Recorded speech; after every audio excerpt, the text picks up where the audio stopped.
बाग में।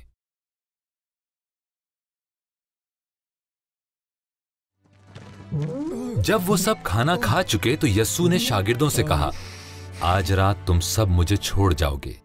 पतरस ने दलेरी से कहा, मैं नहीं छोड़ूंगा यस्सु, मैं आपको कभी नहीं छोड़ूंगा।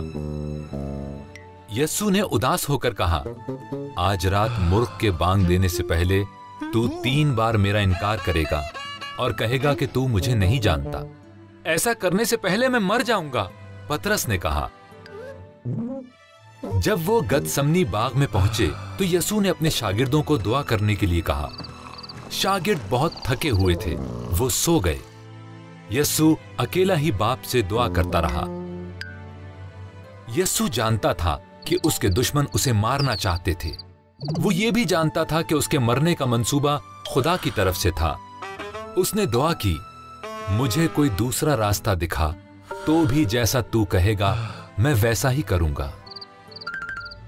अचानक रोशनी हुई और शोर भी हुआ तो सब जाग गए।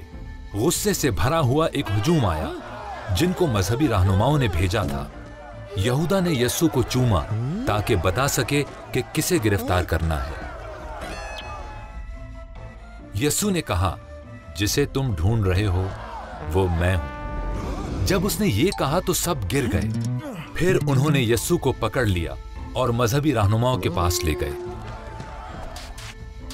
यस्सु के शागिर्द भाग गए, लेकिन पतरस यस्सु के पीछे पीछे गया। वो सहन में खड़ा देखने लगा कि क्या होता है। किसी ने पूछा, क्या तुम यस्सु के साथ नहीं थे? पतरस डर गया और कहा, नहीं। 2 और लोगों ने भी उससे यही पूछा। तुम्हें गलतफहमी हुई है, पतरस ने कहा। मैं तो यस्सु को जानता भी नहीं। पतरस ने 3 बार यस्सु का इनकार किया। फिर उसने मूर्ख की बांग सुनी और ज़ारो कतार रोने लगा। बाइबल ऐप बच्चों के लिए, इस ऐप को फ्री डाउनलोड करें।